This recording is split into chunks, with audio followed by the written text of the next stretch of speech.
Does this sound familiar? You got one device that lets you catch the game live, another that lets you stream your favorite shows, you're watching sports highlights on your phone, and you got your neighbor's best friend's login for the good stuff. Well, I want to tell you about a simple way to get all that entertainment you love without the hassle. And a great way to finally get your TV together. It's called DirecTV Stream, and it brings your live TV and on-demand favorites together like never before, so you can watch your favorite sports, movies, and shows like Survivor all in one place. That means no more juggling remotes and no need to buy another device ever again. And the best part? There's no annual contract. So get rid of the clutter and the confusion and get your TV together with DirecTV Stream. You can learn more at directv.com. That's DIRECTV.com. Compatible device required. Content varies by package. I've just had to pull over in Cobbs Harbour to celebrate this moment with everyone on here. My truck has clicked over to boobies. That's officially boobies.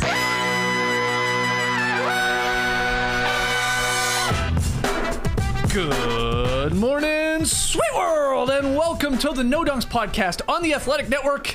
It's Friday, February 4th. This is The Drop. We're here in the Classic Factory. I'm J.E. Skeets, and alongside me, as always, Tass Mellis. What's up, everybody? What's up, Tassie? We got our Top Shot Hot Boy wearing a real ugly shirt today. It's Trey Kirby. Hey-o. Hey! Yo. We got the International Man of Mystery taking it to the Max Lee Ellis.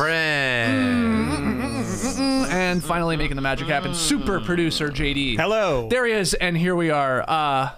What is this shirt again? Is that Murph? Oh, this is Sweet Murph, baby. Yeah. This is him doing his classic mouth open, pretending to know the words on the dance floor. I think this photo is at my wedding. Okay. Everybody at one of our homecomings just showed up wearing this shirt. Didn't tell Murph about it because he hates it when you make him the center of attention like that, making him look, as the shirt says, Murph-diculous. He looks like Steve-O a little bit. Yeah, he's got a Steve-O look here. Yeah, you can see his collar's open. Ordered him a shirt that was just a little bit too tight for the wedding, so he couldn't quite close it up at top. Good stuff. All right, awesome. Shout out to the stream team for joining us live right now on YouTube. Subscribe, like, comment, share the show. Email in your NBA questions. Always looking for your great NBA questions or non-NBA questions. No Dunks at theathletic.com. Grab yourself some No Dunks gear over at nodunks.com. From Murph-diculous to the No Dunks Nirvana shirt that Lele's got on there. Yeah, show it off. Beauty, isn't it? Look at that. Oh, yeah. So that's available over at nodunks.com, and hoodies and t-shirts and mugs, all the good gear. And finally, get yourself an athletic subscription. Go to theathletic.com/nodunks. Okay, on today's drop. We're going to discuss last night's games. We had some really entertaining games. We had the No Dunks Bowl, of course, between the Bulls and the Raptors. Great game between the two LA teams, and Trey Young going off there against the Suns. So we'll get into those. We got 5-Star Friday fun. We got Tweet of the Night. We got rapid fire questions. But we start here on a Friday talking about the All-Star teams. Yes, the reserves for the 2022 NBA All-Star game were revealed last night on TNT. The All-Star reserves were voted on by the head coaches in each conference, 7 reserves selected from each conference. So let's break them down, but a quick reminder, we'll start in the East. Your starters are Kevin Durant, who's one of the captains. We don't know if he's actually going to play in the game yet, but he is a captain. Giannis, Joel Embiid, Trey Young, and DeMar DeRozan. Those are the 5 East starters in at least the pool. The reserves in alphabetical order, like they did on TNT. We've got Jimmy Butler with the Heat, Darius Garland with the Cavs, James Harden, of course, of the Brooklyn Nets, his 10th straight All-Star game. Zach LaVine with the Bulls. Chris Middleton, okay, with the Milwaukee Bucks. Jason Tatum of the Celtics. And Freddie All-Star, you did it, Devlin. Fred VanVleet of the Raps. So the first question, I mean, it's an obvious one, Tass. We look at this Eastern Conference All-Star team. Biggest surprise / snub, however you want to tackle it. Well, that question in your voice about Chris Middleton, that's the one. It's Chris Middleton. Oh, yeah. He gets there sort of as the establishment type player, a champ, been there before, gets over a guy like Jarrett Allen, who's a Cleveland Cavalier, who is a first-time All-Star whenever he gets there. He hasn't gotten there yet. And he would be the second Cavalier because Darius Garland was picked while Chris Middleton is the second Buck. So it's understandable why the coaches go back to that old well. Oh, they've won before. You can't pick two guys with the Cleveland Cavaliers, especially because both those guys would be first-time All-Stars. And the same, I think, goes for LaMelo Ball. Chris Middleton over LaMelo Ball would be another first-time All-Star in LaMelo Ball. And the coaches did pick, as I said, Darius Garland and Fred VanVleet as first-time All-Stars, but a third in Jarrett Allen or a third in LaMelo Ball would be a bridge too far, I guess. and so Can't do it. Chris Middleton is there, obviously a very good player. And we all lose out a little bit, especially because LaMelo Ball will not be playing in the big show on Sunday. He'll be there on Friday. We will all be watching the Rising Stars Challenge, but I'm sure LaMelo in the big show would have been nice. But yeah, Chris Middleton, we'll get to the West, I think is the only one that we're all going to be really questioning, just because been there, done that before for the coaches, and that's who they picked. They just couldn't pick two Cavs, I think, as first-year guys, and same with LaMelo. Yeah, and the reason we might be even questioning it more than normal is I think some people were like, if the Bucks were going to get a second All-Star, people thought it was Drew Holiday, not Chris Middleton. They sort of had him as third in the pecking order of Bucks All-Stars, but here he is. One of his nicknames on Basketball Reference is Baby Joe Johnson. Oh, no Story way. checks out. Wow. Yeah, because it feels like a little bit. He's just so solid of a player. 20 points per game. Pretty efficient. He's having like the tiniest down year for him, but he's still solid. Brings it defensively. Just fills up the box score. He's consistent. He plays a lot. And the coaches just go, yep. And I agree with Tass. I think there's this like little bit of a championship hangover that is there, where it's like, no, they're the champs, and they're still one of the better teams in the East. They deserve more than one, and then he just gets in there. But that was the surprise for me as well. I assume you agree. Of course, yeah. I think as well, what the other thing we see with All-Star selection, sometimes it's a year behind. There's a bit of a lag. And I think that's it. Jarrett Allen was good when he came over in the trade last year, but he wasn't as good as he's been so far this season and really impacted what the Cavs have been doing to win. Chris Middleton impacts, obviously, what Milwaukee does to win. And I think the thing is with Chris Middleton is he was fantastic in the playoffs, in the finals. He got that championship. He silenced a lot of critics, especially when Giannis went down. And so there is that like, okay, we sort of have to acknowledge and reward that, even though he has been an all-star in the past. And if Jarrett Allen's doing it again next season, then he's likely to get in, especially if the Cavs are doing it. That's just the way it goes. Right. And yeah, I certainly, they don't deserve 3 all-stars, the Bucks. It was down to, I think, Drew or Chris. Both have a fairly strong case. Personally, I probably would have gone with Drew. But Chris gets in. I mean, he's not an overrated player. He's not a bad player. He's just maybe one that we don't appreciate as much as what he does out on the floor because he still drives us crazy sometimes. But he also can win games for the Bucks. Oh, yeah, he is and good. he does that. So Yeah. Just like Joe Johnson. yeah, That's right. Big shots. yeah. I'm not angry that Chris Middleton's in. I'm just disappointed that Jarrett Allen isn't in because I think I had him in before Garland on that team. Right. So that's your biggest snub. Yeah. When it comes to it, though you're obviously pointing out LaMelo Ball, Tass as well. There are a bunch of other names. We'll get to what about this guy, but and Middleton, like Joe Johnson, let's be honest too, doesn't scream of the all-star player type that you want to see in that game, like getting up and down the court, Footwork. Incredible plays, above the rim play, like I mean that maybe shouldn't matter at all, but it sort of does a bit, and that's why you wanted LaMelo Ball, Trey. You had him on your team because you're like, that guy screams all-star. Totally. A playmaker like that with the flair, you want him, but he's not there right now. 27-7 basically for LaMelo. The percentages are average, nothing too crazy, but he's still only in his 20s, whereas Chris Middleton is established an NBA championship player, so he's getting the veteran nod. There's no doubt about it. My question is, who do you really blame for Jarrett Allen not making it? Is this more so on Chris Middleton making it to the team or Darius Garland taking over for the last month and a half on the Cavs, where they're like, okay, we're gonna have one Cav here. It's kind of been Garland who's stirring the drink since Sexton went down, since Rubio went down. Garland has picked up the slack there, and he obviously sets up both Allen and Mobley. It feels like he is the leader of the Cavs to me, but it felt like Jarrett Allen was going to be the guy up until January, pretty much, and then it turned into Garland. The other question I would have is, where my bigs at? From the front to back. Who's the tallest guy on the bench here? Tatum, I guess. Yeah, he might be 6'9" at this point. I don't know, but it's not looking good. I guess it's nice that they got Giannis and Joel Embiid, but No tallies. I was a little surprised by that. Yeah, and then to bring it back to KD, the captain, we don't know if he's playing in this game. Let's say he doesn't. Let's say, the Nets don't want him to. He doesn't want to for whatever reason. So Adam Silver would get to name a replacement. I think what's fascinating is it's in Cleveland. Does he give the nod to Jarrett Allen, who's a big, too? KD is a front court player, so they go that route. Or does Adam Silver go, oh, LaMelo Ball, he's already there for the Rising Stars. Everybody wants to see the guy in a game like this. And does he go with them? You can't really, there's no really wrong answer, I don't think. Both are deserving, as we're saying. What would you think he does, though, Tess? Would he match it because KD would be a front court player that they would add another one, or would he care at all? No one cares about no one cares. that. I don't think the commissioner cares that a front court player is there and then he's got to.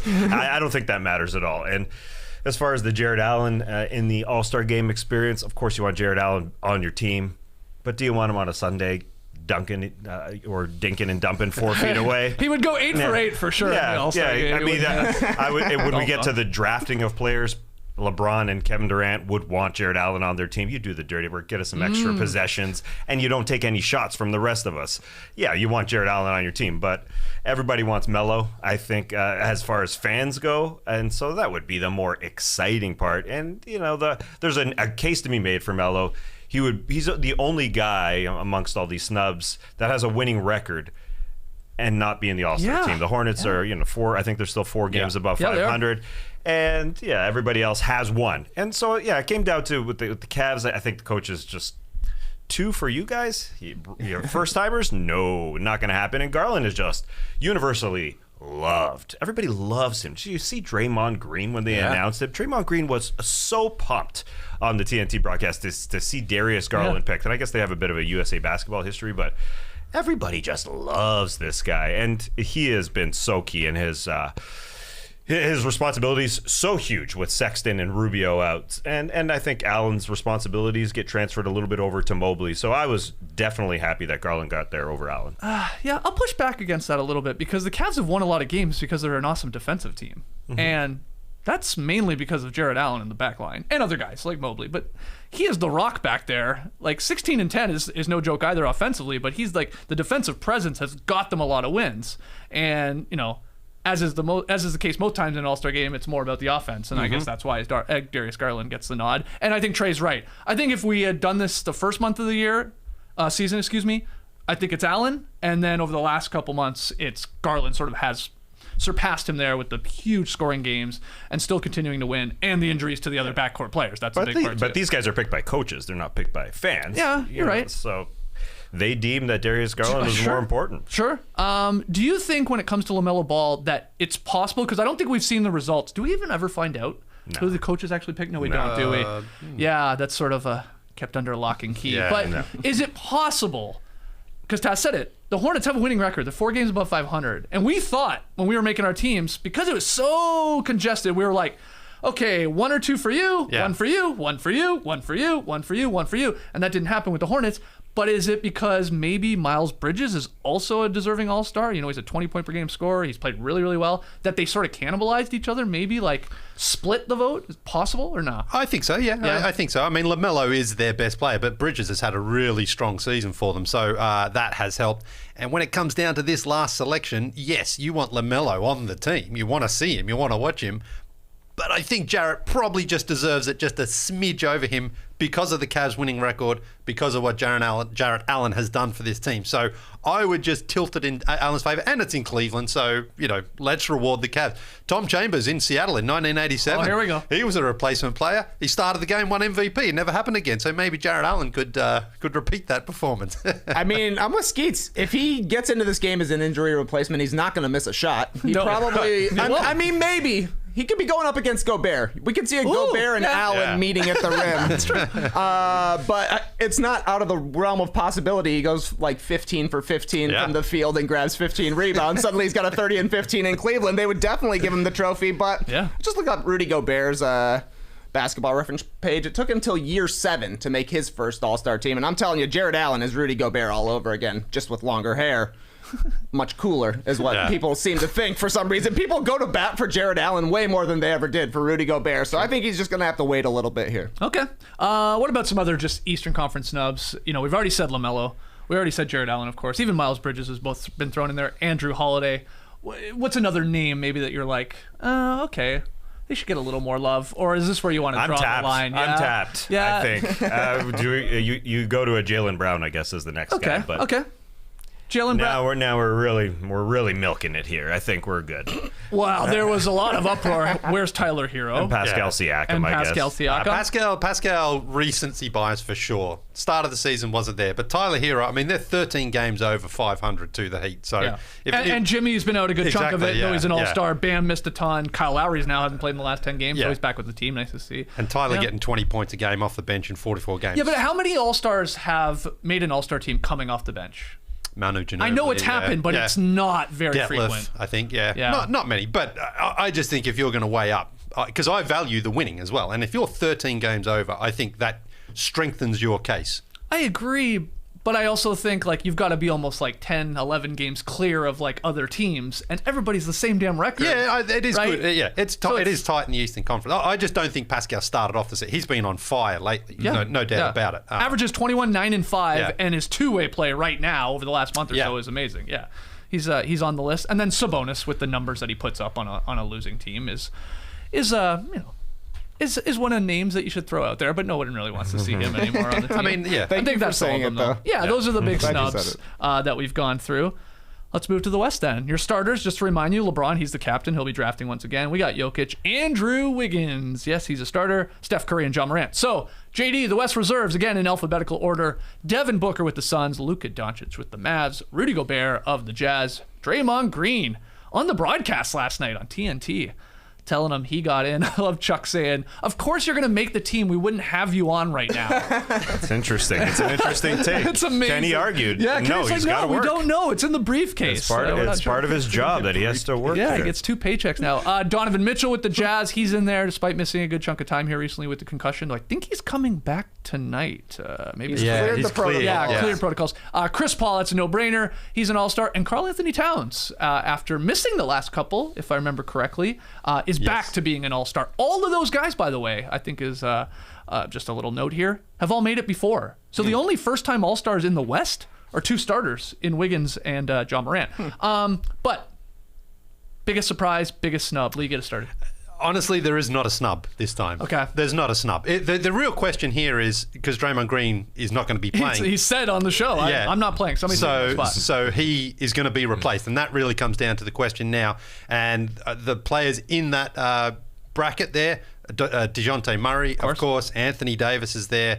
Anthony Edwards. Jaren Jackson's getting some love. And I think it really should be Dejounte Murray. I think he should be the first guy considered by Adam Silver. He's averaging almost a triple-double. The wins aren't there, okay? So the wins aren't there. But again, when you're you don't deserve 2 All-Stars when your team's below 500. But I think Dejounte Murray has been the most sort of underappreciated star this season. He's been doing it on both ends of the floor. He's averaging 29 and basically 9. Yeah, Those yeah. are superstar numbers. And giving them the defense as well. Yeah. So that's really the only question here. I don't think you could argue that anyone is not deserving in that reserve spot. I think everyone there. Now, Mitchell and Gobert have certainly missed time recently, and the Jazz haven't been as good, but their sort of body of work gets them in there. Obviously, Paul and Booker were going to make it. Draymond has been instrumental for the Warriors. And then Karl Anthony Towns. The Timberwolves are back, maybe. Let's not get too carried away, but they're winning Back again. from From last what?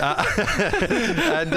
And Towns is deserving. So I think that's really the only question is who is that replacement? Yeah. My first choice would be Dejounte Murray, and then there's a few guys who each have strong cases after that. Okay, Trey, what do you think? Yeah, these were my 7 that I had as reserves, so no surprise, no snubs. No snubs. But I'm with Leigh. I would like to see Dejounte Murray be the guy to get in. The case was sold for me when he just destroyed the Bulls in the second half of the game they played, and they could not keep him out of the lane. He's the real deal, but my guess is that it'll be Anthony Davis, since he's made 8 straight All-Star games. Going to be a little bit of a Joe Johnson, Chris Middleton, where you're like, maybe the season isn't his best season. He's been banged up a little bit, obviously, but the guy's still an all-star. And he's still one of the best in the league. And when he's playing at his best, he's one of the best of the league. So my guess would be Davis just on the pedigree, but Murray would be my personal choice. So proud of the coaches not selecting Anthony Davis. Shocking. I thought he would just get the the establishment guy. Just get in there. And he could. He definitely could, as you said. Hopefully it's Dejounte Murray. You saw even Draymond Green on the broadcast getting pumped about just hearing Dejounte Murray's name. Everybody loves that guy. I guess Draymond Green just loves defense as well. He loves clutch clients. Oh, that's interesting. Business move there. Murray. Dejounte Murray, he must have switched over, right? AD, though, is Clutch. also clutch, yeah. Yep. Just not as clutch, I guess. It was close last night. Almost very clutch. But yeah, I'm proud of the coaches. Just saying. You're proud of the coaches. Yeah, just saying. Nice, and it's interesting that we found out yesterday it's not 29 coaches voting for the 14 reserves. It's you just vote for your own conference without voting for your own player, of course. So yeah, I would like to see Dejounte Murray in there, of course. What do you think the reason for that is? The idea that like maybe because of the schedule you haven't seen like a team in the East hasn't played the Spurs. I don't know this for sure, but it's possible, I guess. Like it's backloaded at the end of the season. It's like, oh well, we haven't played Dejounte Murray.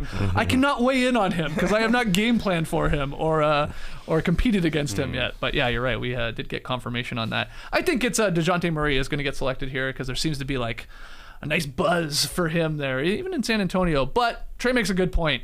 Of all the players not on the All-Star team, like right now as a snub, the best of the best, it's Anthony Davis. Like he's the best player when healthy.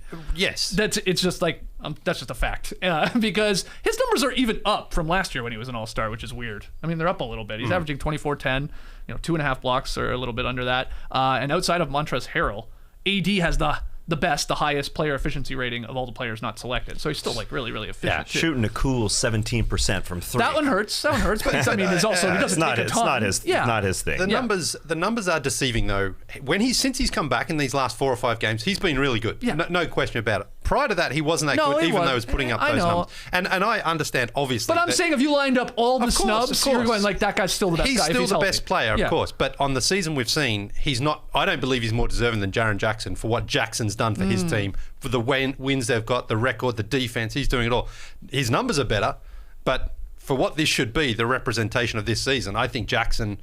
And Anthony Edwards has probably been better too. Would you have Jackson Jr. ahead of Mikal Bridges in the wow, that guy's a deserving All-Star? Because there was a lot of buzz on Twitter last night. I mean, I saw Hollinger, a bunch of other people saying, well, Bridges might be a replacement for Draymond Green, a deserving one, seeing as the Suns. I mean, he's deserving. Yeah, I think Jackson has been probably more instrumental for his team's success than Bridges has. I mean, again, the Suns have got so many contributors. Guys are doing a lot, but I just the Anthony Davis one that just upsets me. That's the only one that I'm angry about. He's also missed a ton. I know, more than every other guy. Jimmy Butler missed a ton of games. Okay, what about this guy? But we're talking about guys in the West. I mean, he's played 32 of 53 games. He's missed 21 games. The other guys, if we're comparing guys, Dejounte Murray, and all these guys have played way more. Yes, okay. Yeah. So I also think if you think the league wants more Lakers representation, this will strengthen your case that they're like, let's just get more Lakers in because we want the eyeballs. I just don't think it's. I wouldn't. I don't think anybody is tuning into the All-Star game to see Anthony Davis. No, but I'm just saying, and I'm going to bat for him right now. If your team's below 500. They don't deserve 2 All-Stars. Yeah. 1 max. That should be the rule from now on. If you're under 500, 1 max. You're not getting 2. Okay. Because I think the Celtics last year were at 500 when both Brown and Tatum got in, and they lost like 5 in a row. So they had to. Yeah, it looked rough. And again, Jaylen Brown, we didn't really talk about him. Same sort of thing. He's had a strong season, but there's no way the Celtics deserve 2. Okay. So. Couple other guys, couple other snubs that we could chuck out there, though I think it is Dejounte Murray, then maybe Anthony Davis, then Jaren Jackson Jr. there, and even Bridges. But Anthony Edwards. For the Wolves, who are obviously a bit of a tear, they're back from what? We're not still sure, but he's obviously a scoring machine. And, I mean, people say, let's get LaMelo in the game because he's so charismatic and so, or not charismatic, he's so electric, I should say, on the floor. I just want Anthony Davis there, a part of this, because the guy's hilarious. Edwards. Did you see? Excuse me, Edwards. Yes, getting my Anthony's mixed up. Anthony Edwards there because he's just so goddamn funny, and you can imagine him doing some pretty hilarious things. I think he would pants somebody in an All-Star game or something. You just bring the comedy element to an All-Star game. And then the only other name I have as a deep West snub is Brandon Ingram, who, as Trey pointed out the other day, when he plays, the Pelicans are actually like a 500 They got team. a chance at least. Yeah, but he's had a really good under the radar type of season on a really shitty team. Anybody else? That's about it. No other guys. I think that's it. Ingram has had a wild career when compared to all the other young Lakers guys. He's sort of flying under the radar there in New Orleans, but He can score anytime, any place. You got to like watching him play, but yeah, it's under the radar. He's still a great guy, though. Still like that guy. So if you are Silver, I just want to get this on record. You're taking Dejounte Murray to replace Draymond Green. You're taking I'm taking Dejounte Murray. I'm accepting Dejounte Murray as well. Yeah, I mean, there might be another one because LeBron himself may not play. Yeah, interesting. So. Maybe open up the door for Anthony Davis. Well, then they're definitely going to give it to Davis. Yeah. I like the idea. Somebody that's like waiting to make their decision on whether or not they're going to watch the All-Star game to see if a Laker is named as an injury replacement. They're like, I don't know. I don't know. Wait a second. I'm hearing Adam Silver has added Anthony Davis. All right, clear my schedule for Sunday. I'll see you there. I'm just saying it's like we need the glamour team in there because the Knicks obviously have got not even a sniff. Not even a sniff. They didn't even get a what about this guy? No, exactly. No. Exactly. I really don't think people are watching the All-Star game. I'm not saying that. I'm saying it's more from the league. It's like, well, if one Laker's out, we can slip another one in there. I think that has You're probably right. Yeah, there's Lakers. No Clippers either. Yeah. So Yeah, well, there's basketball fans in LA. Yeah, I get what Leah said. If they had 0 All-Stars, get one in because you want the Lakers on quote unquote on TV for sure. That makes sense. Final question here from all of this All-Star talk. We do have the draft, like I said. It's going to be LeBron and KD. It's coming up next week, I guess, right? It's when they do the actual selections. We'll show you the entire player pool here, Trey. And there's 2 Qs of this. Well, there's really 4 Qs, but who gets drafted first and last from the starters, which are denoted there with the star, and then who gets drafted first and last from the reserves. If you were a guessing man, or if you're one of the captains, what's Trey Kirby doing? went back and looked at the LeBron drafting reel, and it seems to be as long as he doesn't have a teammate available to be drafted, he's taking the best player out there. So I'm guessing he takes Giannis once again as the number one draft pick, which would be a good choice. But, I mean, his roster last year was ridiculous. Somehow LeBron had Giannis, Curry, and Doncic as his first three picks. What was going on? And he always picked Lillard, so there's no Lillard for him to pick this year. That's right. That's right. Okay, so then who goes last from the starter pool? Is it obvious Andrew Wiggins or? I think it's an obvious Wiggins. It's an OW. Yeah, I think so. Okay, and then what about first and last from the reserves? Obviously, more names to pick from. I think that the first pick. Who gets the first pick? I think it's KD then in that instance. Yes, it does. It switches, Right. Interesting. So does he go Harden? James Harden is now my pick. Yeah. I think he took Kyrie as his first pick last time around. Not last year, but the last time. The last time he had a draft. Yeah. So. Okay, so you're going him just taking a Nets player. That's probably what he'll do. That'll be boring. And then, who goes last? Who goes last from this bunch? I guess that's LeBron's pick. Yeah, I guess so. Rudy Gobert. Yeah. Oh, wow. Well, man, okay. Yeah. Draymond Green had some choice words about Rudy last night. Did you watch the? I didn't see that part of it. Did you watch the unveiling? Well, I thought when they announced Rudy Gobert that the words were silence. Draymond Green was usually excited about anybody picked, but then he just went radio silence. I think on it got Rudy even Gobert's quieter selection. for Donovan Mitchell. It was crickets in the studio for that name.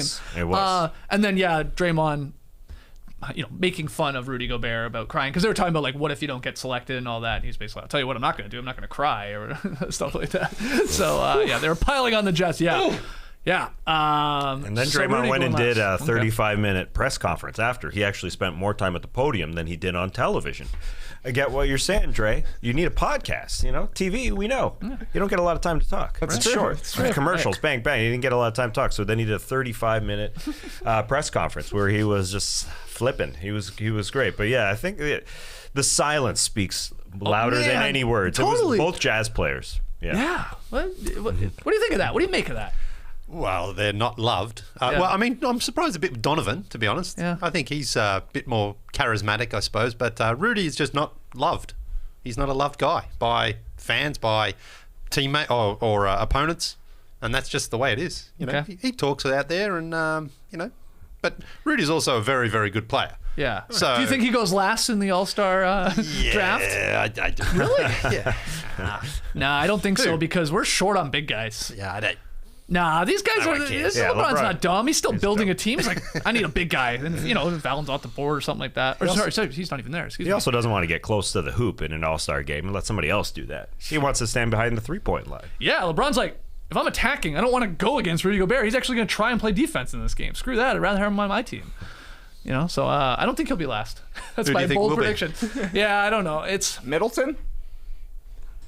no, I feel like there's respect there from players. Well, that's the thing is you don't obviously get selected last. It's like it's just whoever's last man standing. So if it comes down to those last two, Yeah. that's the key spot there. Yeah. You know, Garland's going to be picked real high. I think they like the enthusiasm of the first-time Sure. guys, and people just love DG. Just called him DG for the first time in his history. I think Darius Garland is going to be picked high. Mark it down. I mean, look, it's an amazing story from being undrafted in 2016 to now being an All-Star. I'm talking about Freddie All-Star. Van Vliet could be last. I could see that. There's a lot of guards. There's a lot of guards. So out many there. guards. There's a lot of guards. So, you know, he could still be there at the end, and then he's I'm just trying to think if there's slotted on a team. any connection between LeBron and Van Vliet or Kevin Durant. You know, because sometimes it could be like, that's my bro. You know, but can't sort of think of anything off the top of my head here. Yeah. All right. Well, let's hear from everybody out there. When it comes to your thoughts on the reserves that were selected last night, on who should be the injury replacements for Draymond Green at least, and possibly Kevin Durant, maybe even LeBron. Who were the big snubs? And when it comes to the actual draft next week, who's going first and last in both of the pools, the starters and reserves? Let's hear from everybody in the stream team, and everybody listening later. Tweet at us at NoDunksInc or leave your thoughts in the comments below the video. All right, we're going to take our first break. When we come back, we'll get to last night's games, some news, and a whole lot more. Don't go anywhere. This ad for Trade Coffee, it's from the heart because I have been receiving Trade Coffee for years. Just arrives at my door every week, 2 weeks, as often as you want it. Trade offered a free bag to me to all of us, I think, to read this ad. As a little sample, I said, nah, that's good. I'm good. I get it. I get it all the time. I love this product. You just pick your type of coffee, you order it whenever it comes, whenever you want. They roast it for you, so I want it next week. They roast it for you, comes to your door, roast to table. And if you don't like it, you say, hey, no, thank you. You go on the app, you say thumbs down, and then they'll, reproduce some of the ones that you've had prior. I just think, I'm not a coffee snob. I am kind of a coffee snob, but freshness is important. Freshness is super important when it comes to coffee. If it's roasted, it's going to taste good. If it's roasted recently, doesn't matter how you make it, whether it's a French pea, whether it's a Chemex, whether it's a standard drip, whether it's an espresso machine, whether it's an AeroPress, whatever. Freshness is key. I drink coffee every day. I say, hey, why not make it a fresh one? Yeah, I know. I sound a little nuts right now. Anyways, Must have had a few coffees. I had a few this morning, and it was quite fresh. This trade copy reads 90% of coffee from the grocery store is actually stale. I guarantee that is 100% true. If I ever need an extra bag of coffee, go to the grocery store, check the roast date.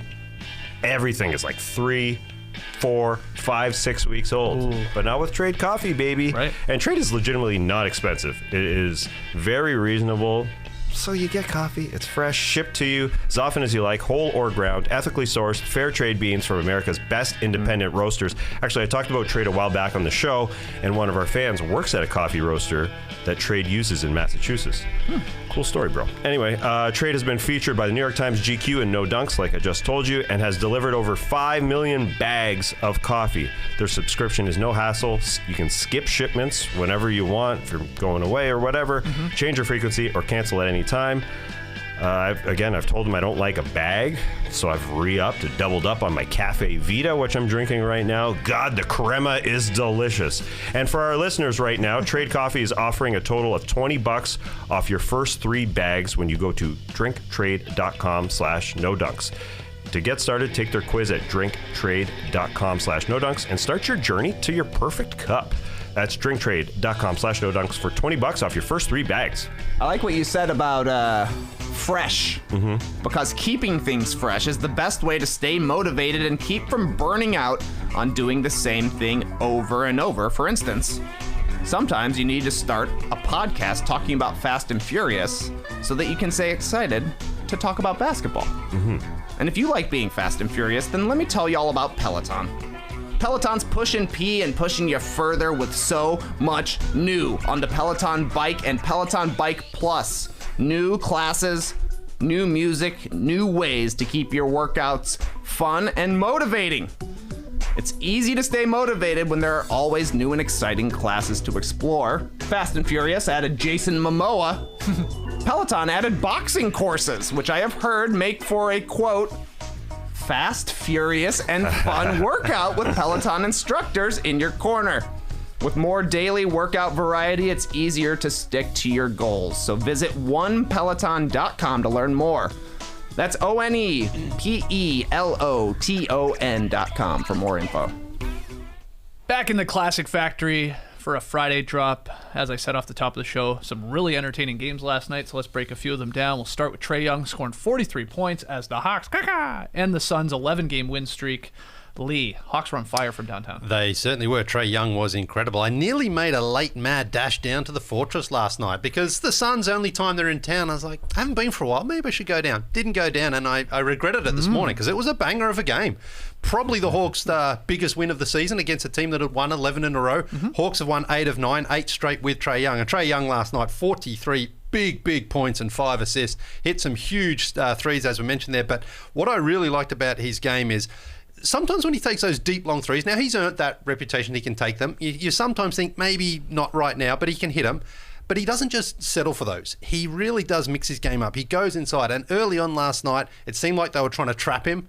And he went right past DeAndre Ayton. He's so quick like that. And then they hung back a little bit. They went a bit deeper on him. And he's got that little floaty, flicky, pushy thing that he does there. And that worked.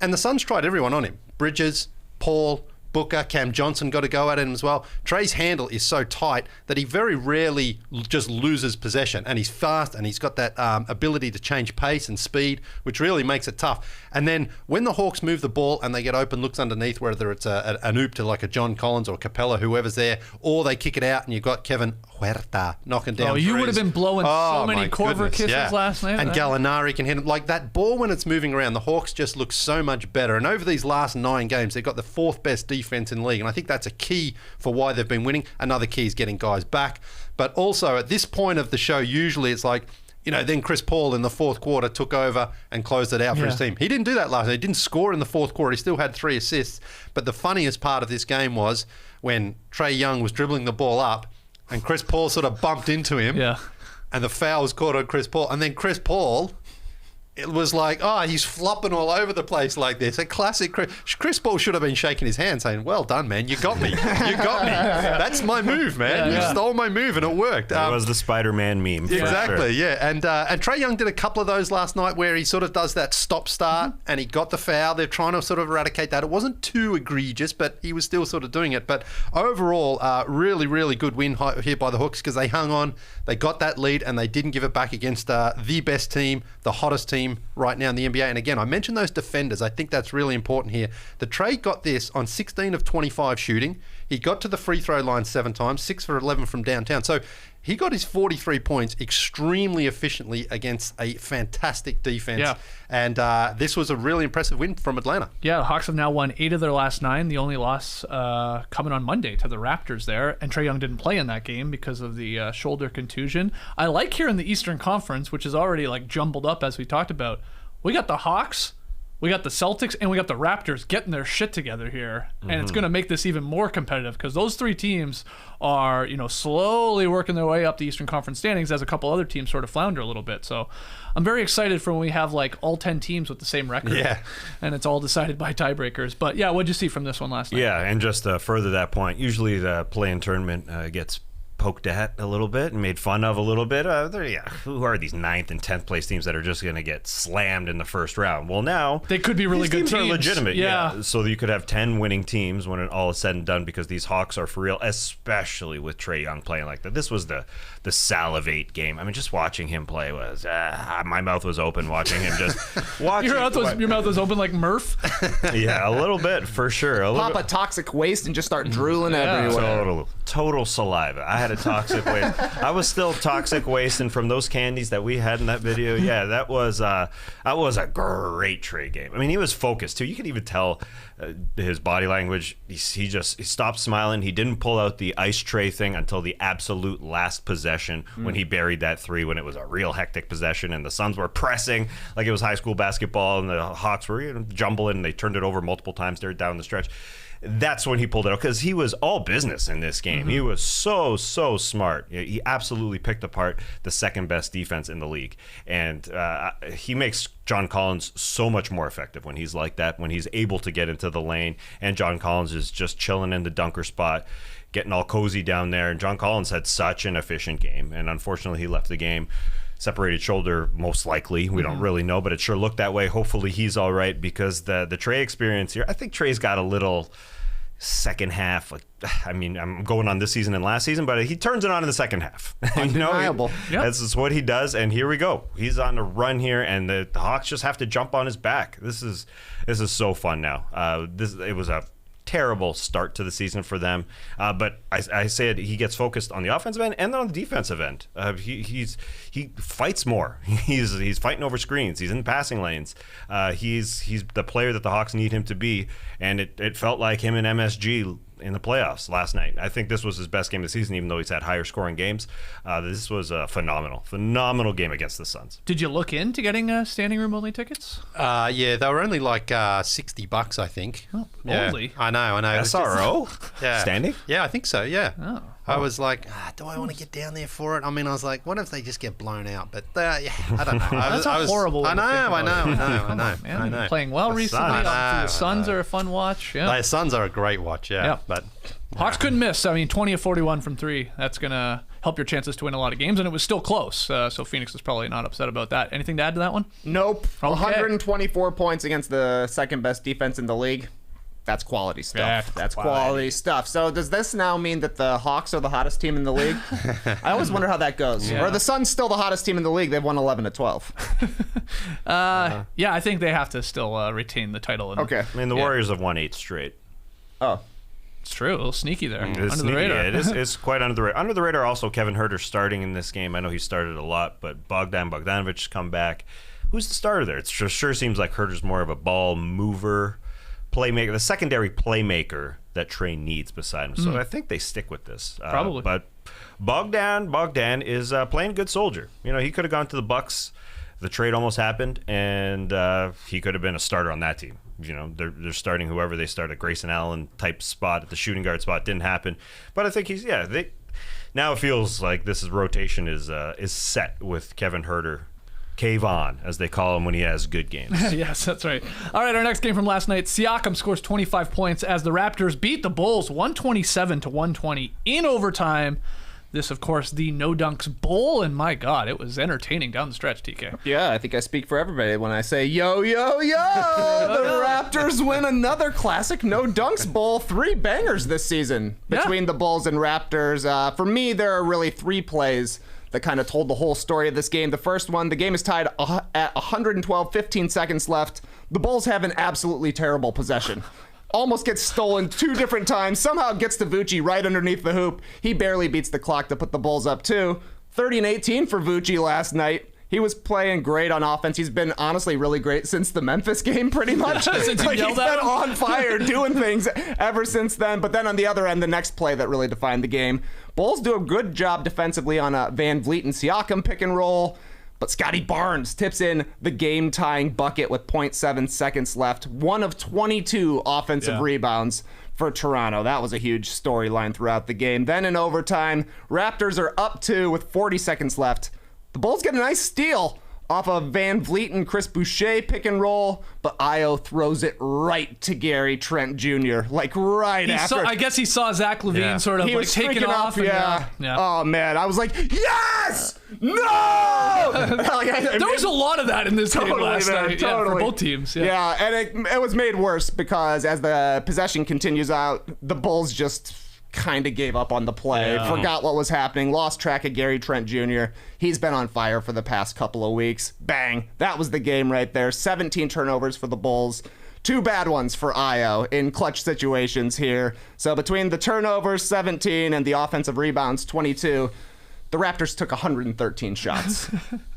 You give any team 113 shots, they're going to score enough points for a win. But that was an awesome game to watch. Yeah, I was getting ready, I got to be honest, to tweet "Death by Vooch." Death by Vooch. Because the Raptors were up like a decent amount. I think they had it like 8 or 10, maybe halfway through the fourth quarter. Okay, they're looking good. And then there was just like these really easy baskets for Vooch. There was like no defensive pushback from the Raps. It's like, this is just too easy. He scored again. Then he had the one that was like hilarious, like Trey talked about, the play that was just pure insanity. I'm like, well, once he hits that, I'm like, okay, maybe this isn't the Raptors' night. And somehow they get it to overtime because Barnes, how many times this season as this rookie, got a game to overtime or taken the lead late on a tip, on an offensive rebound, or even just missed one. I think that's happened too. I think it's 3 or 4 times already. He's amazing. He's got the nose. He's got the nose for that tip. It's a little Ron Artest-like. I don't know. It just feels like he just is there every time. Yeah. Late games, he just does not give up, and he's there. Yeah, whether he misses or not. Gets a hand on it. Gets a second possession, because sometimes Fred's shots don't go down. I know he was, the entire Raptors staff was very pissed on the Scotty Barnes tip that Fred VanVleet's shot was not called a foul. Yeah. He went hard to the floor, I get it, but it was a last-second shot with the left. A little Conley-esque. He keeps going with his offhand there at the end of game possessions. He keeps going to the left hand, even when it's just a little push shot. And Scotty's so good at that. Yeah, he got it right. So 113 shots. That's Scott Mitchell. Why did I call him Scott? That's Sam Mitchell territory. He was Raptors head coach. More shots. I know this went into overtime, but 13 boards. Yeah, can you Google Scott Mitchell for me, please? Yeah, former quarterback, if I'm not mistaken. Nah, I don't know who that. Oh, he's the Lions lefty, number 19. Yeah, I don't think that's who I'm talking about. Anyway, the Raptors, as we call them, the hot name for a team that does it by committee is the team that does it by ensemble. The ensemble, and the Raps got 4 guys scoring 20-plus points. Yeah, they don't win this game if OG probably doesn't hit 2 timely three-pointers in overtime, too. Both that were, pretty well guarded. I think both of them on DeRozan. DeRozan, both. But, he was on him in the corner, and OG just rose up over him, hit that one, and then the other one on the wing. But those were huge shots. And this is, a quality win here and a really, really fun game. What a week it's been for the Raptors. I mean, starting... Every game, heart attack, man.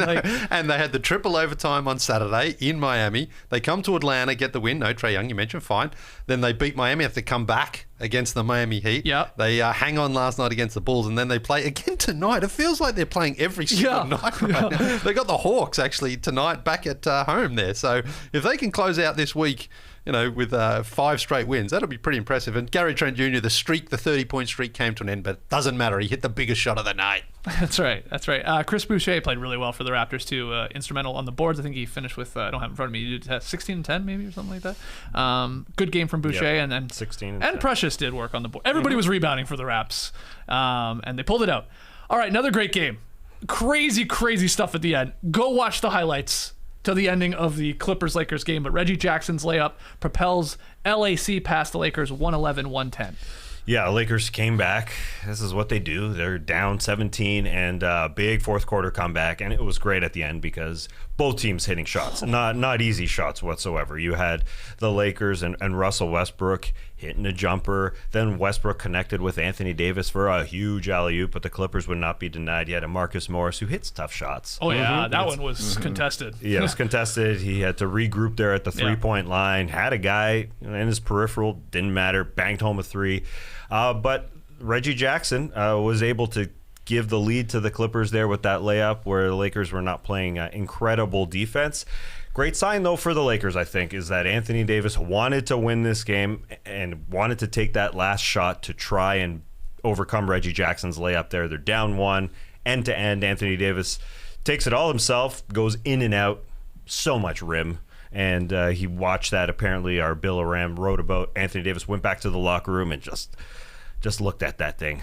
I'm not sure what his device of choice was, but he's looking at an iPad, looking at a phone, and just was shocked that it rimmed out. Yeah. And totally, it was shocking. But I say, big picture, Anthony Davis wanted to take that shot. He wanted to be the best player on the floor. He was 30-17 again, 2 games in a row where he's 30-15.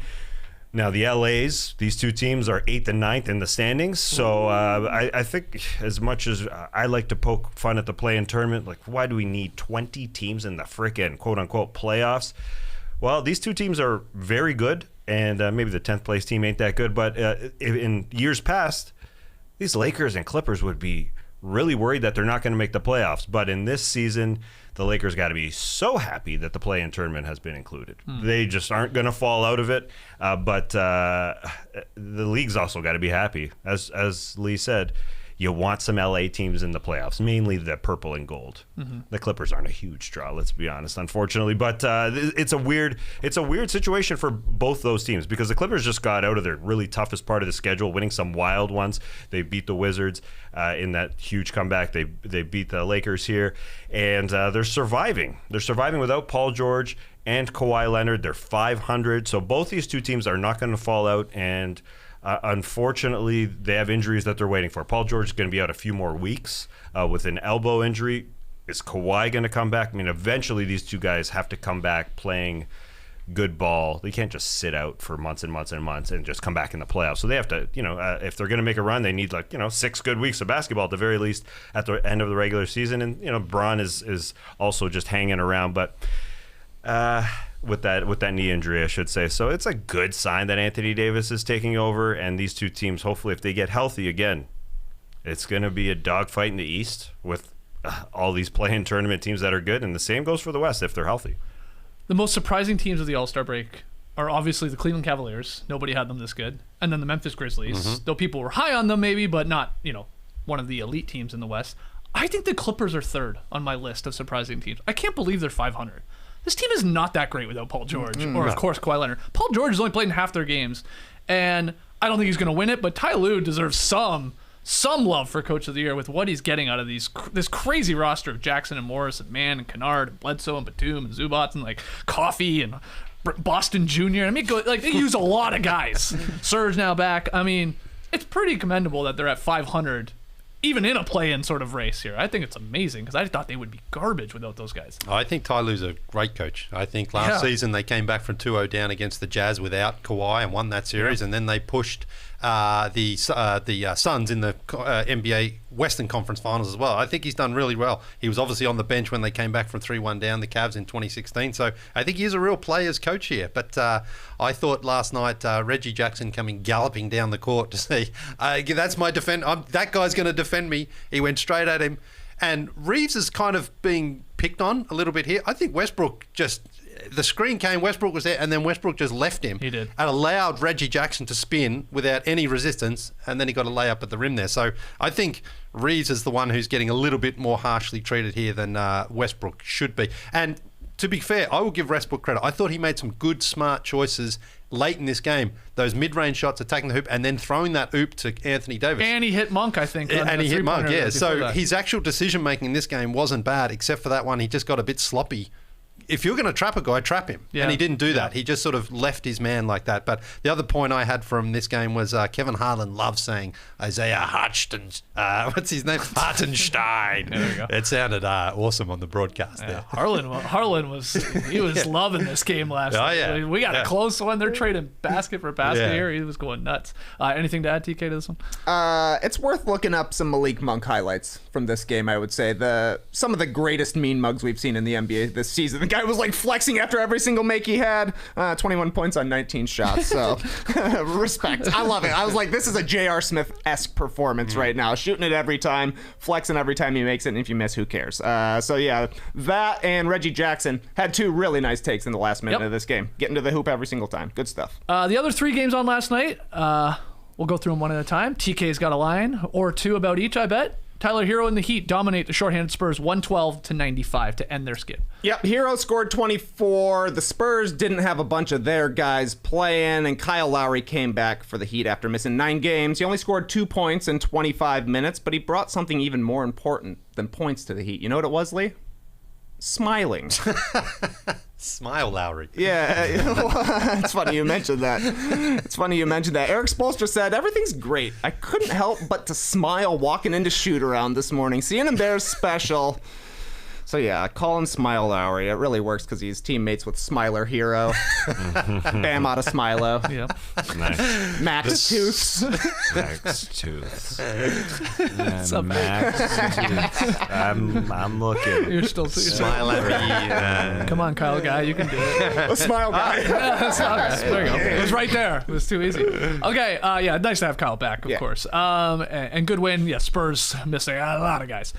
Anthony Edwards and Towns, they lead the Timberwolves past the Pistons 128-117 in our pick'em game, which we'll get to later. But yeah, what do you have on this one? 25 for Edwards, but his best highlight of the night was making reporters wait while he put in an order for McDonald's and then said, I love Minnesota.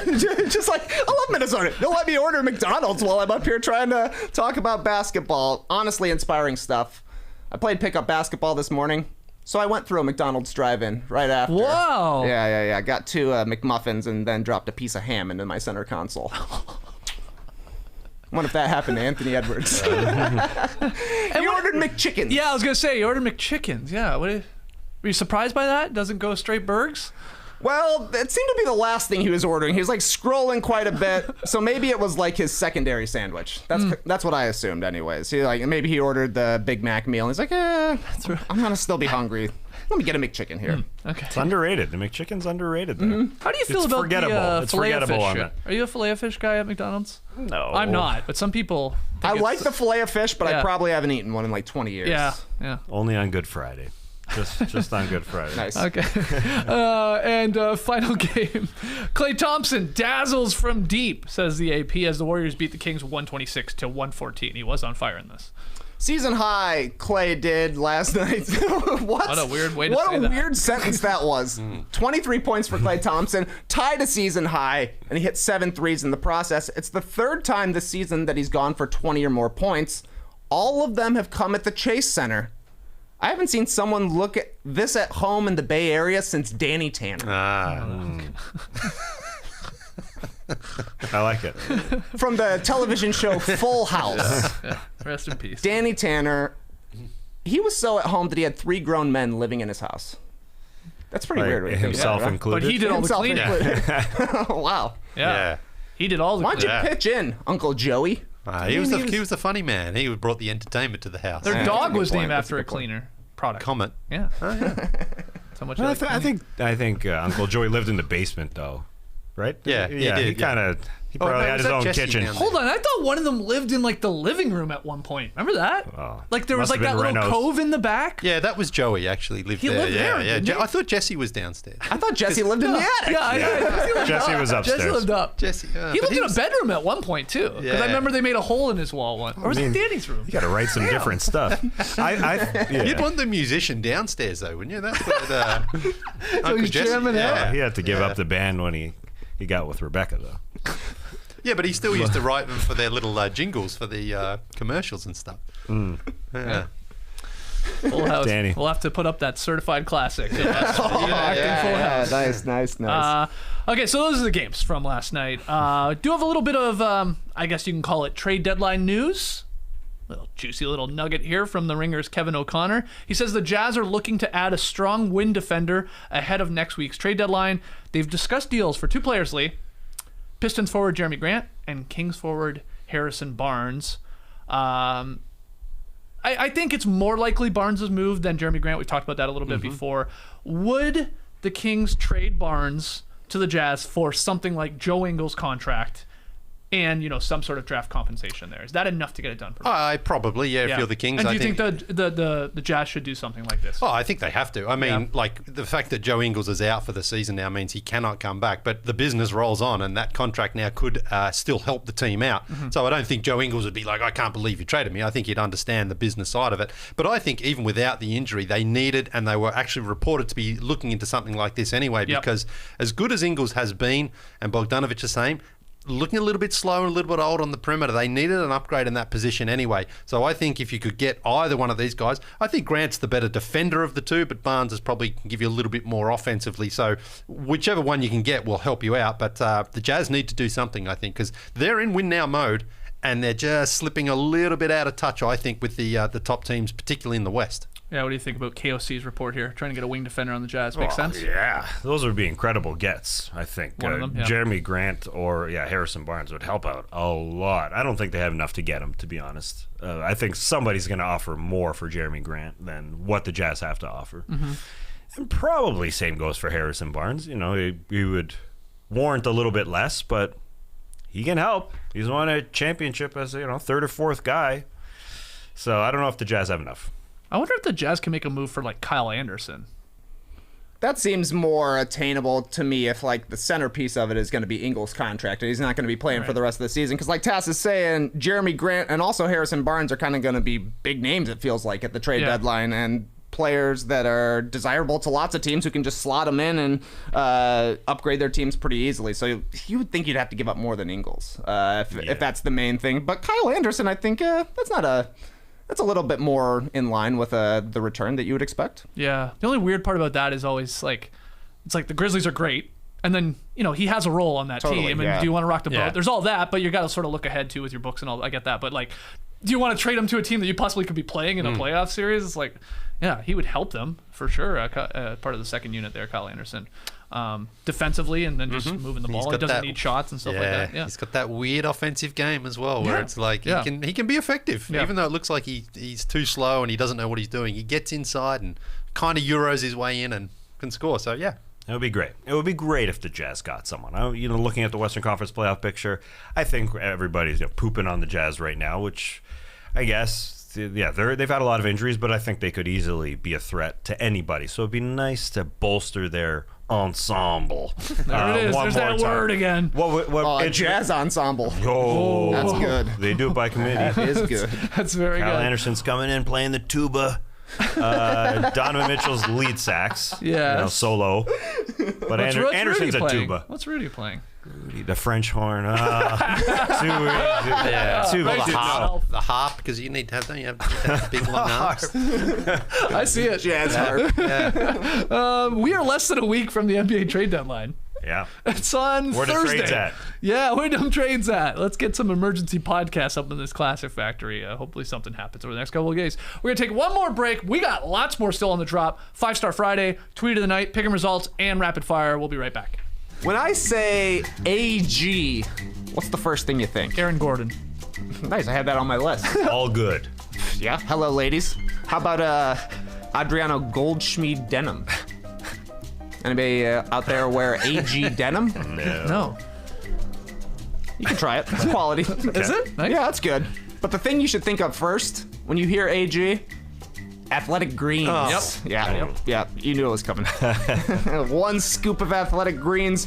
You're absorbing 75 high-quality vitamins, minerals, whole food, sourced superfoods, probiotics, and of course adaptogens to help you start your day right. This special blend of ingredients supports your gut health, your nervous system, your immune system, your energy, recovery, focus, and aging. Tons of people take a multivitamin, and it's important to choose one with high quality ingredients so that your body will actually absorb them. AG1 is a small micro habit with big benefits. It's one thing you can do every single day to take great care of yourself, because it's time to reclaim your health and arm your immune system with convenient daily nutrition. Especially heading into cold and flu season, it's just one single scoop in a cup of water every day. That's it. No need for a million different pills and supplements to look out for your health. Just AG1. To make it easy, Athletic Greens is going to give you a free 1-year supply of immune-supporting vitamin D and 5 free travel packs with your first purchase. All you have to do is visit athleticgreens.com/nodunks to take ownership over your health and pick up the ultimate daily nutritional insurance. Again, that's athleticgreens.com/nodunks for that ultimate daily nutritional insurance. So we're 1 month into 2022. Pleased to say, meat-free so far for me. Trying to go full-on veggie head. I'm working on it. And I'm not really sure where eggs fall into that category. Some people say they're not in that veggie category, and some say they are. I'm not really sure. But I don't have to worry anymore, because thanks to Just Ag, our latest sponsor, I can get my eggs fixed without actually consuming eggs, which is great. Because they sent us a couple of samples. One of them was that sort of pre-made thing that you chuck in the fry pan there and cook it. pretty good. But they also gave us the liquid version for scrambled eggs and omelets. And like from the company called Just Egg, that's all it is, just egg. So I love it. I get out there and I make my scrambled eggs in the morning, and sometimes the omelette. I mix it up. It's nice. Variety is the spice of life. Yeah. I'm very happy to say both are good. And the thing with the liquid version, which is really good, if you are making scrambled eggs, sometimes you're like, okay, 2 eggs is enough, but sometimes it's not enough. With this liquid version, you can actually indulge because it's not actually eggs. So you can have more. So you can fill up a little bit more. You know what I'm saying? Yep. Sure. Yeah. Just Egg is cholesterol-free, plant-based egg. It has about the same protein as a chicken egg and less saturated fat. Take that, chickens. Plus, Just Egg is packed with cholesterol-lowering polyunsaturated fat. Chicken eggs wish they were this healthy. They absolutely do. Show off the new cholesterol-free you by buying a bottle of Just Egg today and doing the planet a solid all at the same time. Just Egg. Really good eggs.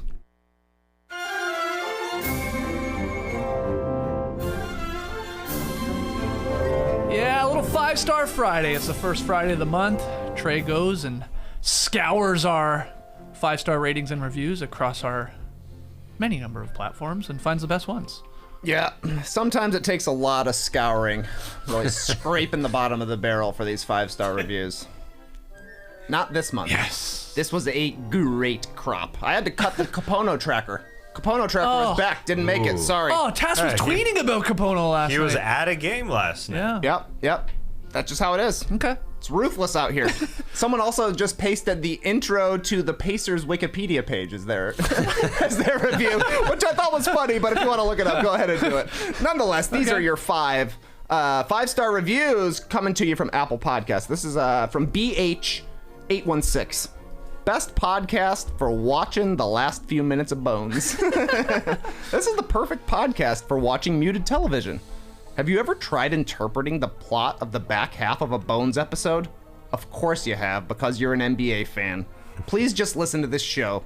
Thank you for my life back. Nice. It's kind of a good idea for a podcast. Like, for an NBA podcast to break down like the last 3 minutes of an episode of Bones. Love it. Just because you turn it on, you're like, well, this is on before TNT. I love it. I've seen every episode of Bones, but only the final couple minutes. What do you think is happening in Bones? Who is Bones? It's David Boreanaz. I have no idea. He is Bones? I have no clue. Or the doctor is Bones. I just see them always like, there's always like at the end of every episode, it feels like there's a fun like little smiley exchange between the two leads. Like because it's at the end of the episode. I guess they've cracked the case, or I don't even know what they're doing. What are they doing? There is a fan of the show who is on Bones, Eric Milligan. Fan of our show. Yeah. Well, let's get him on. Yeah. Let's ask him about all the Bones episodes. What happened in the first All Bones. 45 minutes. No, Okay. From the producers of No Dunks comes All Bones. Our next 5-star review comes from Larry from Detroit. 5 big ones.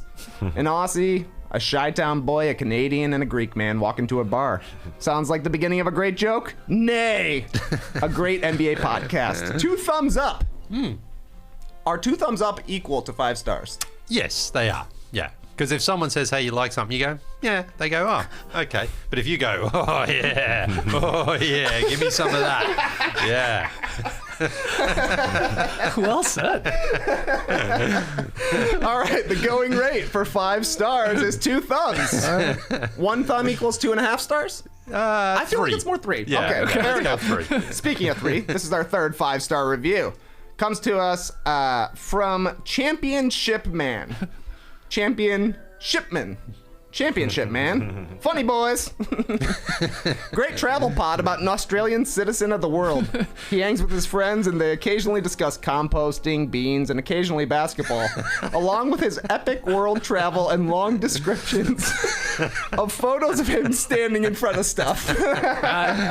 We should just change our podcast little write-up for the show to that. That's what it really is. I can't believe, we're talking about a thing that happened back in 2003 in Philadelphia, and I don't have a photo of me standing. That was so I don't know what's going on. We did have a little development with that, though. Right. We have the audio of you at the game. We're not going to play it right this second. I think we're going to put together a little a little special video for our YouTube feed. But yeah, We have the audio of you at this game randomly, Sixers Magic game in what, 2003, yeah. But for some reason, you're not on camera. Wow. But you're talking to D. Lynam. D. Lynam, yeah. How'd you get that? Someone sent it in. Oh, man. That's awesome. Why are you playing dumb right now? I thought you had some scoops or something.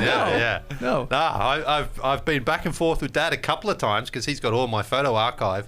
I said, Dad, is there anything It's like a Lee Ellis museum at Daddy's house. Well, it used to be very fun on the WhatsApps. I said, Dad, if you're around, can you dig out this photo? He said, I'll have a look and I'll check it out. Now he doesn't even respond. He just puts the photos there. I think he's like, all right, stop bothering me. Yeah. But so that the disappointing part is we don't have a photo of you and your girlfriend at the time at this game. Right. We have just blurry photos that you took of the game. Like, that's they're what's no even good. weirder is I had a digital camera. It doesn't look like a digital camera. It looks like I used a camera from like the 1970s. Yeah. I don't know what's going on. I got to check things out. I know I did have multiple cameras at the time because that was when digis started to become really big. Right. And they were super expensive. And I bought a dodgy one off online somewhere. And I think I might have used that, but I also had my actual Canon Cybershot at the time. So I don't know what happened. Hey, did you reach out to Anna? To sweet Anna? No. She might have a photo of the two of you at the game. I was the chief photographer. This guy had a Canon Cybershot Yeah, I guess so. and a dodgy digi. And I had the One old thumb film. down. I had the old just regulation film. So I was like paparazzi. I was like,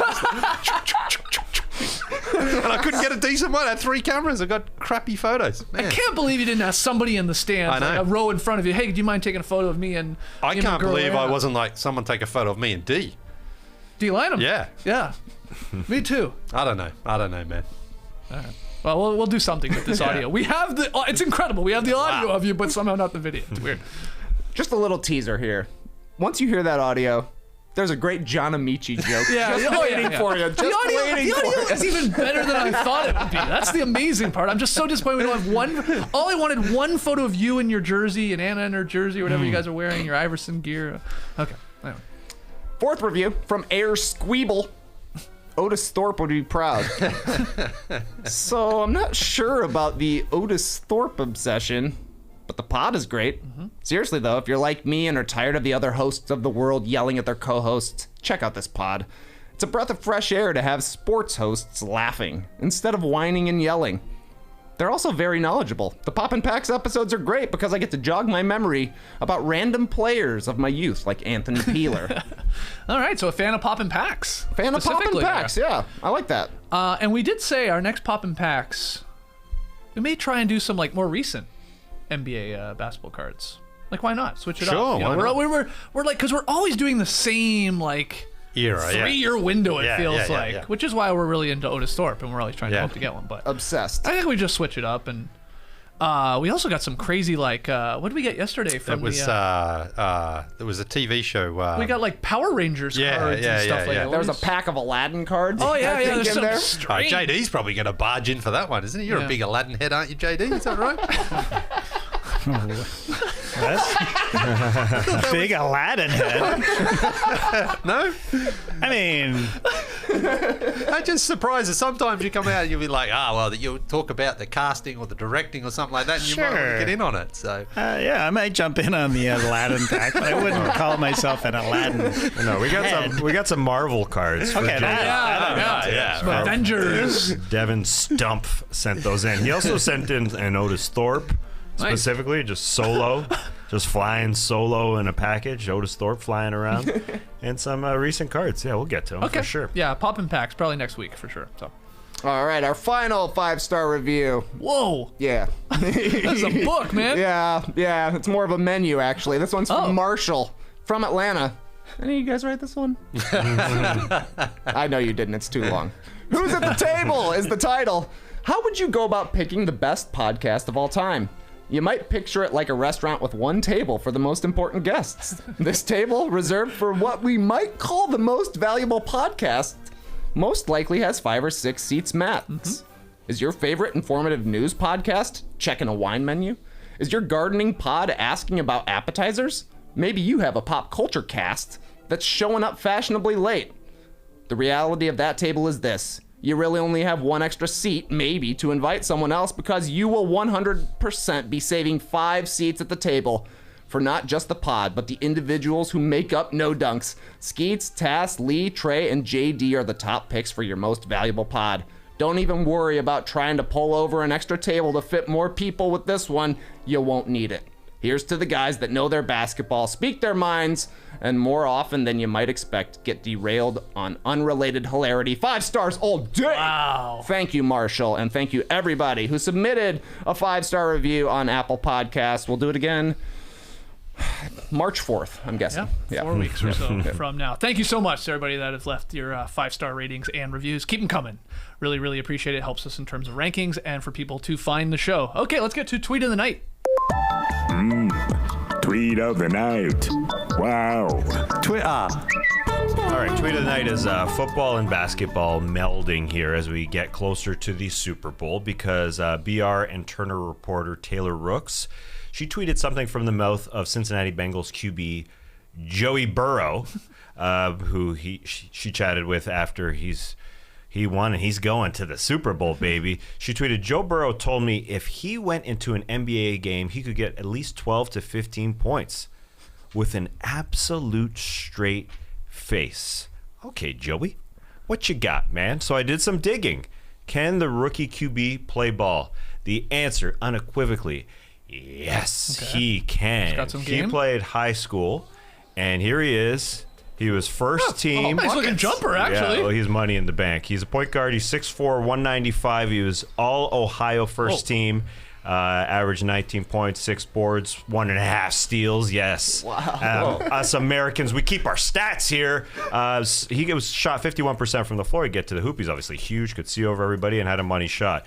And could shoot, from everywhere, getting everybody involved. And we're watching it here. If you're on YouTube with us, this is him, senior in Ohio, just making it rain from all over the place. The guy is great, and he loves his basketball, his NBA basketball, because this is a tweet of his from 2013 when the Spurs were in the finals. And he tweeted this. Oh no, there's that word again. Yes, that's why I definitely wanted to include it. He tweeted the Spurs, the best ensemble of foreign players of all time. Joey Burrow loving the ensemble out there of foreign players. So it's cool. We all talk about LeBron, football player. Quick bracelet malfunction. Yeah. Chaining day, I guess. Isn't Joey Burrow all iced out? Yeah, he's an inspiration. Oh, boy. Uh-oh. Just fell Joey off. Burrow was asked recently that chain around your neck, are those real diamonds? I got to ask you now, Trey. That chain around your wrist, is that real, Is it a real bike sterling chain? silver? Or what's going on there?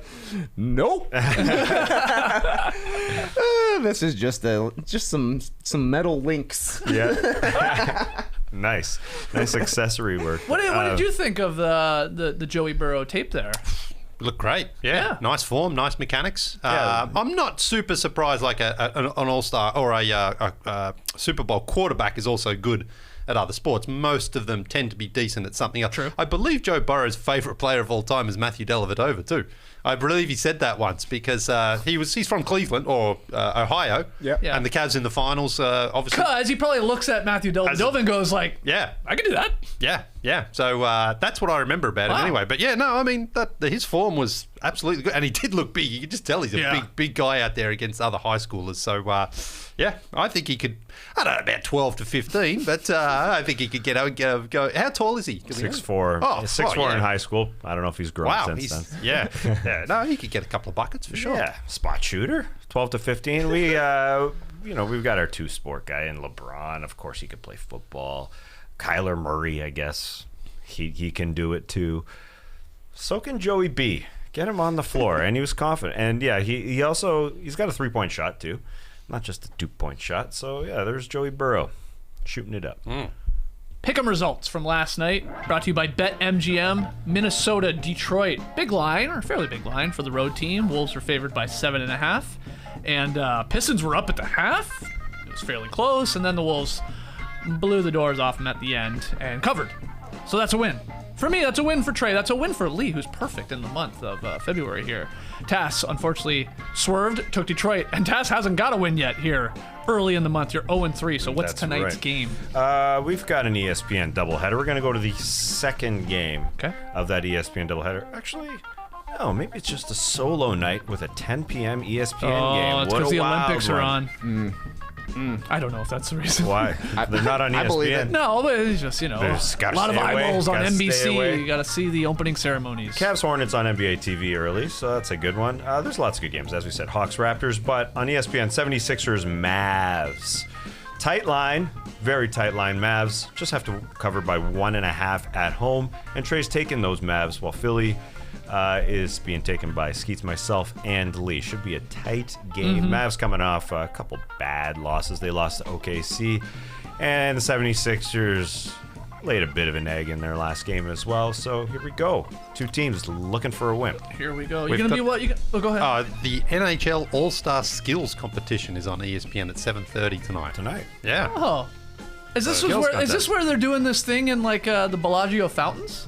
Did you see this thing Yeah, I going did. around? Yeah. I Where guess they're so. like doing, I don't Yeah. know what they're doing. They're like shooting at things like Yeah, the out on the. blackjack. When are they doing that used to be blackjack on thing? Saturday night. Okay, so Friday night. Yeah, I guess it's tonight. It sort of looks like a Wheel of Fortune board to me, where they're just firing pucks at it, trying to Or like a get Jeopardy to board, like a 21. Jeopardy board type thing, but they're all up there, right? Yeah. Okay. Whatever. no, Yeah, no. whatever. One of those boards. Yeah, Yeah, you yeah. fire and you hit a letter or you hit a number and it's 21 or yeah, I think the other one is also very interesting where you're just dropping pucks in like there's like these floating thingies in the Bellagio and you're just flicking pucks in. Oh, looks so pretty it's like Top Golf, but hockey, cool. Yeah. right?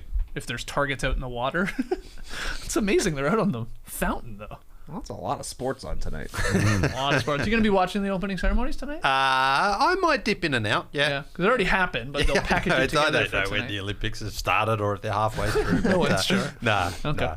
All right. Yeah, lots of sports on, but not the Super Bowl, right?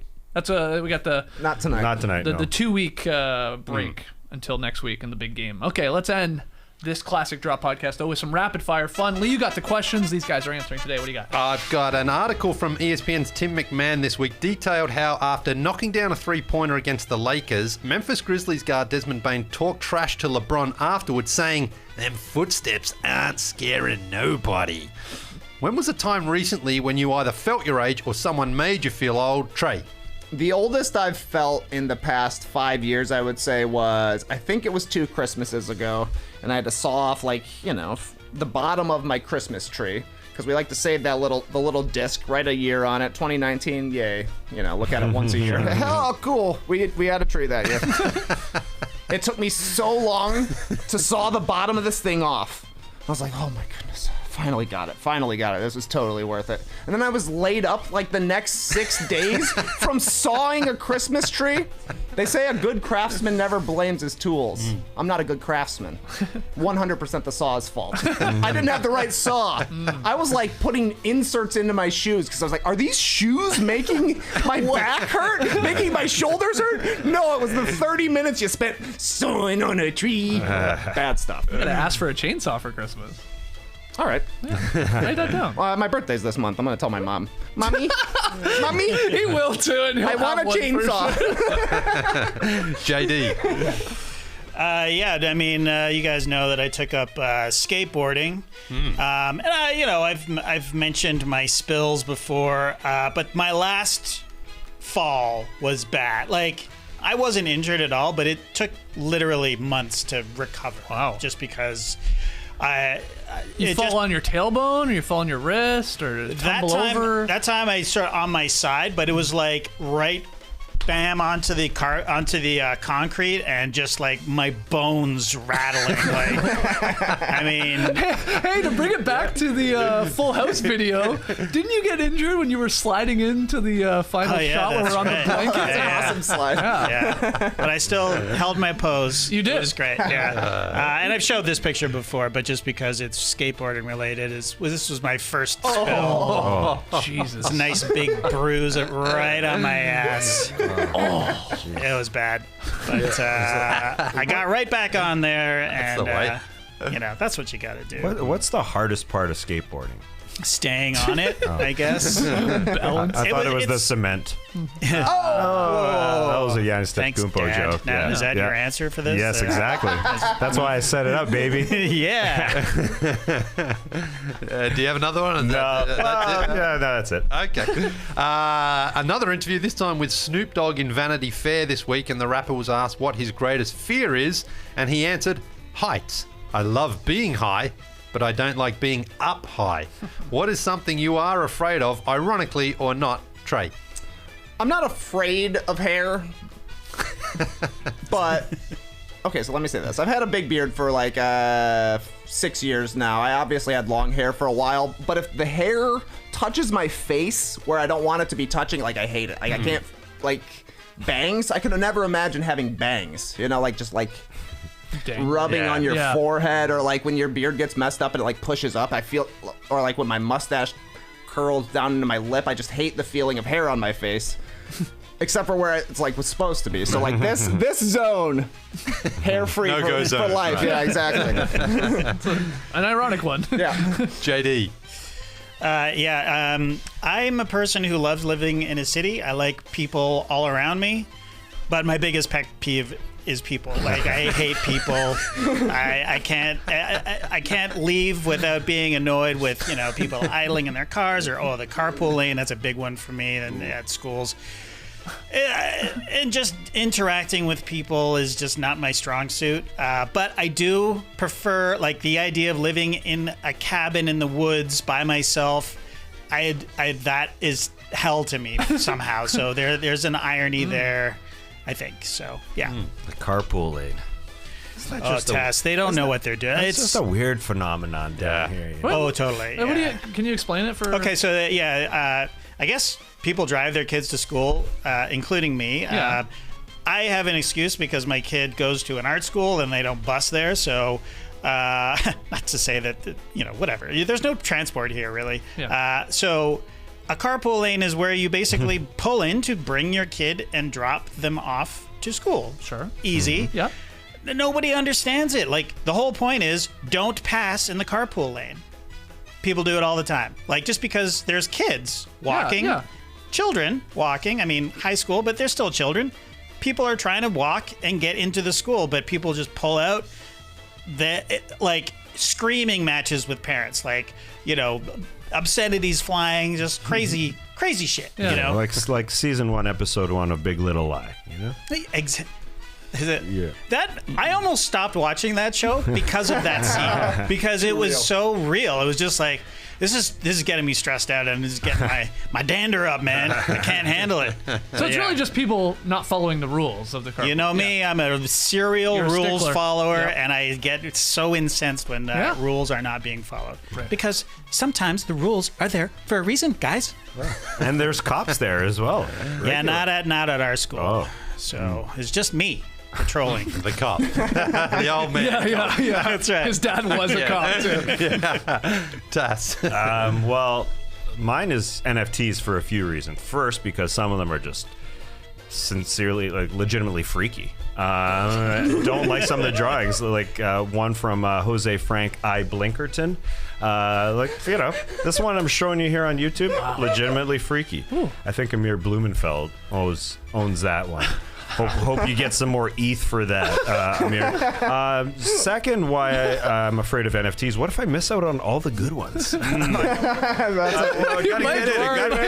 be missing out, man. What am I going to do? Third, I'm afraid of the open sea. What's going on? The open sea. Yeah, that's the platform. Yeah. Oh, right. That's how you get it, man. That's how you buy them. You got to be on open sea, JD. Right. Right, last one. Before you move on, Tass, that picture, I'm going to show it again. It freaked me out, too, and I wasn't sure, what the hell is it? What it was, but it reminded me. Now I know that it's an NFT. Yeah. I pulled up a picture. I've been using this as my Facebook profile pic for years. It's this. Yeah. It reminded me of that. So perhaps I should make this. This is a drawing by my son Jackson from probably 7 years ago. And it's just a scary beast. Like, it's just... no, that's an NFT now. Oh, yeah. 20 should be. ETH. Yeah, right? Minimum bid. Yeah. Okay. Well, we'll put it on the old... What is it? The open sea? Yeah, get out on the open sea, my man. Careful on no the people open around. sea, man. Okay, last one here. On Wednesday night, Nets coach Steve Nash's post-game press conference was delayed because Coolio was outside the Nets press conference room telling Nash, "Every time I perform, the home team wins. 10 in a row." What's the current streak you've got going on right now, Trey? I'm not sure what the streak is at right now, but it's since we went to that Grizzlies game, not just me. I think there's been a Flight of the Conchords reference on probably every show since then. A lot of too many things on the Yeah, thing. there's a lot of that. Steve. Yeah, we said I've got some Steve. Steves in there. I would like to work a leggy blonde in Be nice. somehow. Yeah. Maybe Luke Kennard. Maybe a Luke Kennard reference. Is he blonde? I don't know. He's fair Dirty head, I blonde. think. Yeah. Fair. Blonde Yeah. enough. All right. Blonde enough. Leggy Luke. JD.